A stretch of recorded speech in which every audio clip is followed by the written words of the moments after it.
I'm sorry about that. My daughter is a med student, and it looks like she's really busy with her studies, my mother-in-law apologized. On the day of the engagement party, there was one empty seat on my husband's side. Noticing my gaze, both my mother-in-law and father-in-law came up to apologize, looking quite sorry. That girl, I told her to come. My husband Kenneth also expressed his frustration towards his sister and apologized to my family. My family and I just smiled and said, "Don't worry about it." Relieved by our reaction, my mother-in-law said, "We hope you can get along well with our daughter too." I nodded in agreement. Yes, of course. At that time, I didn't think too deeply about it. I assumed that since my in-laws and husband left a good impression, his sister would be the same. My name is Holly, 33 years old. Kenneth and I had just registered our marriage 2 months ago. We're planning to have our wedding ceremony sometime next year. Around the same time as the engagement party, my mother fell ill and was hospitalized, so I wanted to wait until she fully recovered to have the ceremony. She had always dreamed of seeing me in a wedding dress. Until then, I decided to enjoy my time as a housewife. Before getting married, I worked as a doctor at a hospital. However, I lost my balance of mind and body due to the busy life, causing problems in both my work and daily life. Although I had patients under my care and couldn't leave immediately, I eventually quit the hospital upon others' advice. Perhaps a large hospital wasn't the right fit for me. During the time I was feeling inadequate and embarrassed about my career as a doctor, I met and married my husband. Raised in an ordinary family, he was surprised to learn I was a former doctor but looked at me as a person, not just a doctor. "I'll work hard to keep you smiling," he would say, diligently going to work every day. For such a husband, I devoted myself to cooking and housework. Thanks to him, I can now live my life with a smile. As my health gradually improved, I started thinking about re-entering the workforce, using my medical license. But in the midst of our happy life, there was one thing that concerned me. It was the existence of my sister-in-law, whom I had never met. According to my in-laws, she's a busy med student. We were supposed to meet at the engagement party, but she couldn't make it due to her studies. It seems she passed her exams in one shot, so she must be quite capable. Since my husband and I registered our marriage around the same time as the party, we completely missed the chance to meet her. I hope we can greet each other someday. That's what I was thinking. One day, Kenneth and I went out to the city. We spent a delightful time looking at furniture and matching dinnerware together. Just as we were thinking of taking a break, a voice said, "Isn't that Kenneth?" Kenneth turned around, and I followed his gaze. A flashy young woman stood there, dressed in a low-cut dress, high-heeled pumps, and emitting a strong perfume scent. "Rachel. What are you doing here?" The woman named Rachel scrutinized me, making me feel uncomfortable. Kenneth introduced her to me. "Holly, this is your first time meeting her, right?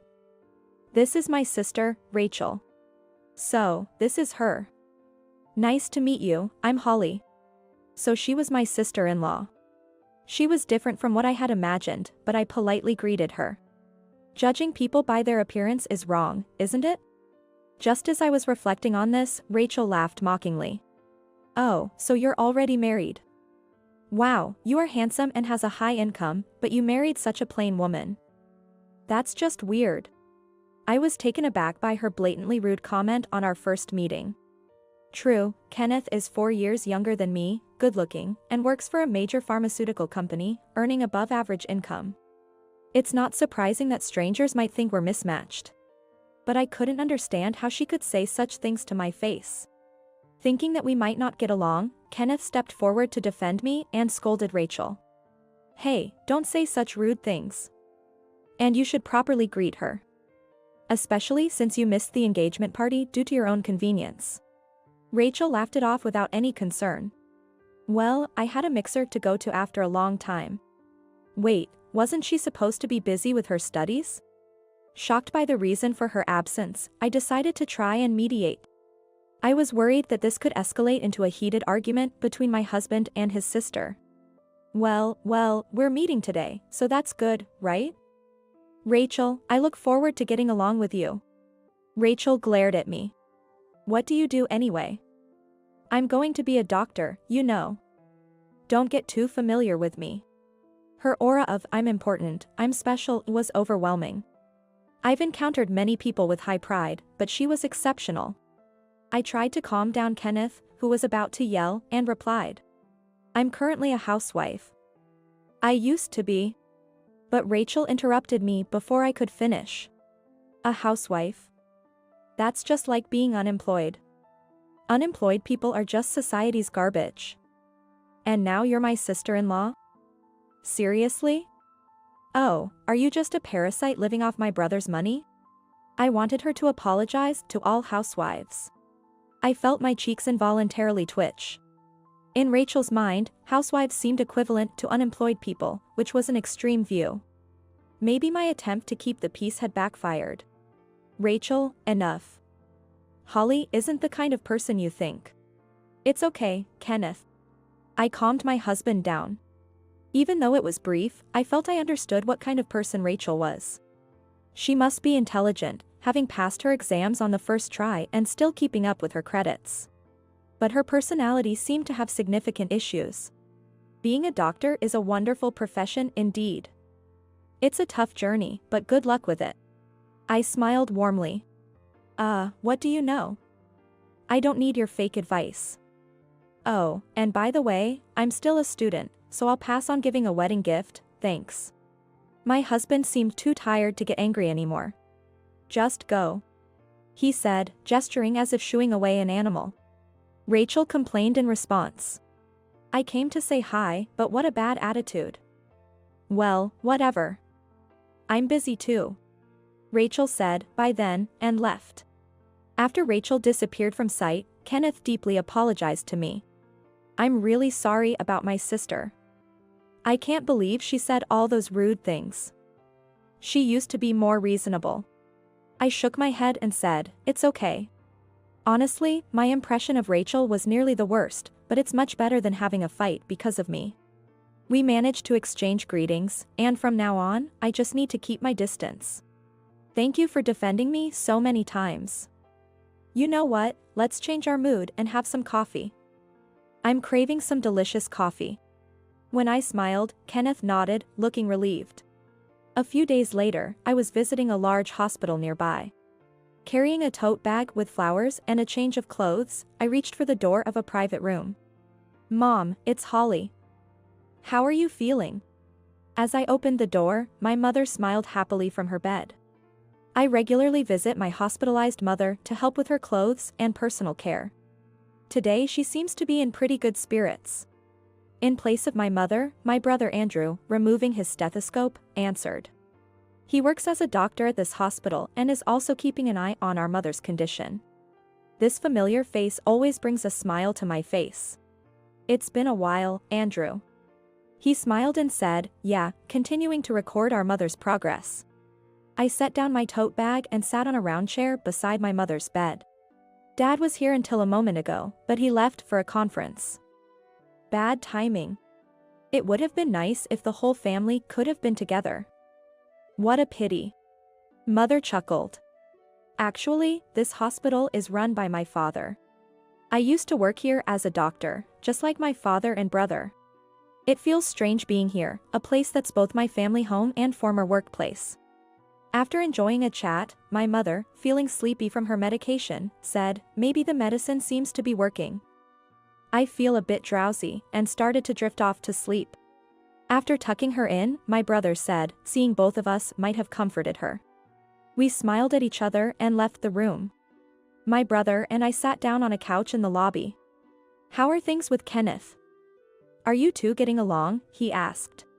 I nodded. "Yes, we're having a good time every day." He laughed and patted my head.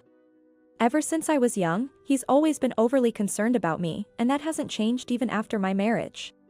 Everyone in our family was worried when you left the hospital. Meeting Kenneth was the best thing that happened to you. I think I've been able to recover because of Kenneth's presence." While we were chatting, a nurse called my brother away. "I'll be right back, just wait here for a bit." I nodded and watched him go to attend to a patient. He's usually busy, second only to our father, the director. It's almost miraculous that we had time to chat. I would have been helping out at the hospital, just like my dad and brother, if things had been different. Feeling slightly gloomy, I sighed. Hey, what's the unemployed Holly doing here? Hearing a familiar loud voice, I looked up. There was my sister-in-law, Rachel, looking down at me with a malicious smile while I sat on the couch. I was irked by her emphasis on unemployed, but I maintained a smile. Hi, Rachel. I came to visit my mom today. You know, we're in a hospital, so it's better to keep your voice down. Feeling uncomfortable at this encounter, I inwardly groaned. Rachel ignored my subtle hint and continued to speak loudly.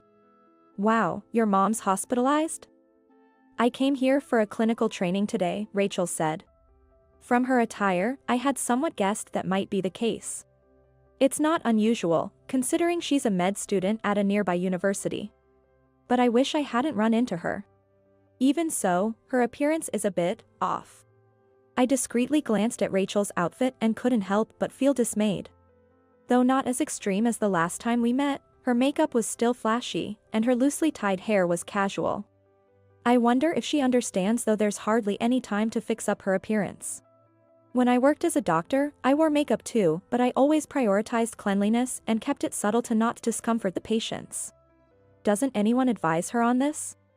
Glancing around, I noticed several medical students and doctors from this hospital, who were my former colleagues, looking pale and uneasy behind her. Most of these doctors are my former colleagues, and the medical students, upon being whispered to, seem to realize that I am the daughter of the hospital director. To them, Rachel must appear as a reckless med student offending the director's daughter. Concerned that Rachel's loud voice would be disruptive in the hospital, I tried to suggest moving elsewhere. Rachel, please keep your voice down, it's disturbing. As if on purpose, Rachel exaggeratedly sighed and interrupted me. A woman like you, unemployed and catching a high-income man like my brother, must be a relief to your mother, right? I bet you're making him pay for your mother's hospital bills, aren't you? Just like a trashy family would. She smirked, making it seem like I was some sort of embarrassment in front of everyone. Her awful words shocked not only the nearby doctors and medical students but also the passing patients, who frowned. Being publicly called unemployed and having my innocent mother insulted was too much for me. Hey, enough is enough. This person is. One of the doctors, unable to stand it any longer, stepped in to stop Rachel, but she wouldn't listen. She deserves to be spoken to like this, Rachel laughed. The doctor who intervened furrowed his brow at Rachel's remark and left, muttering, "Your life is over, kid." Rachel seemed clueless about what that meant. Then, my brother Andrew, who had finished his work, came back. Seeing me and Rachel face to face, and the strange atmosphere around us, he looked puzzled. "Ah, Andrew." Rachel's attitude changed drastically with Andrew's arrival, and I was taken aback. She was the epitome of putting on a facade. She changed her tone and started cozying up to my brother. I couldn't help but notice that even her facial expression seemed to alter. Andrew is young, talented, and handsome, even from a sister's biased view. Being the successor to our father, he's quite popular. I instantly realized that Rachel was aiming for him. "Holly, what's going on?" Andrew asked me by name, to which Rachel glared at me. Andrew, are you close with her?" Calling a doctor at her training site by his first name. As I was appalled, Andrew distanced himself from Rachel and casually replied, "Well, yes." Rachel, apparently unhappy with his response, persisted annoyingly, "But she's married, you know? You weren't aware of that, right? Andrew, you're popular, you should be careful." Her sugary, nasal voice was irritating. She seemed to mistake me for a rival aiming for Andrew. I know. She's my sister, after all. At Andrew's words, Rachel's actions halted. What? What? I struggled to contain my laughter at Rachel's stunned expression. While my Rachel stood there dumbfounded, the medical student who had intervened earlier whispered in Andrew's ear. He was likely explaining the whole situation. Andrew's expression turned stern in an instant. Wait, so Holly is the daughter of the director of this hospital? As Rachel looked confused, I nodded. Yes, I'm his daughter. I originally worked here as a doctor. I had to quit due to health issues. Now, I'm recovering and temporarily putting my efforts into being a housewife. Rachel turned pale at my words. I heard from Kenneth that she was hoping to get a job at this hospital. She must realize now that after insulting my mother and me, and with my brother hearing it, her chances of employment here are bleak. And so are her dreams of marrying into wealth. I glanced at Andrew's profile and smiled inwardly. She's unbelievable as a person. Andrew muttered quietly. It seems he never had any interest in Rachel in the first place. Rachel seems to be quite excellent as a medical student, I continued. At my words, Rachel visibly flinched. To easily label people as social garbage or belittle them, that's a problem not just as a doctor but as a human being. Unless you realize what that problem is, you're not qualified to be a doctor. Reflect on that. The people around nodded in agreement with my admonishing tone. Lectured by me, whom she had mocked, and disappointed by Andrew she admired. It must have been a series of embarrassments for her. However, I didn't want her to become a doctor as she was. Doctors not only bear responsibility for lives but also need to empathize with people's hearts, I believe. Huh? I don't get it. Feeling uncomfortable with the atmosphere, Rachel turned and ran away in a hurry. Don't run in the hospital. Ah. Scolded by a passing nurse, surprised Rachel took a spectacular fall. Andrew and I looked at each other and laughed with a sense of resignation. Half a year passed. Rachel, already known for her bad character, had become completely isolated after ridiculing me in the hospital. Prideful, she then resorted to heavy drinking, leading to a severe injury and hospitalization.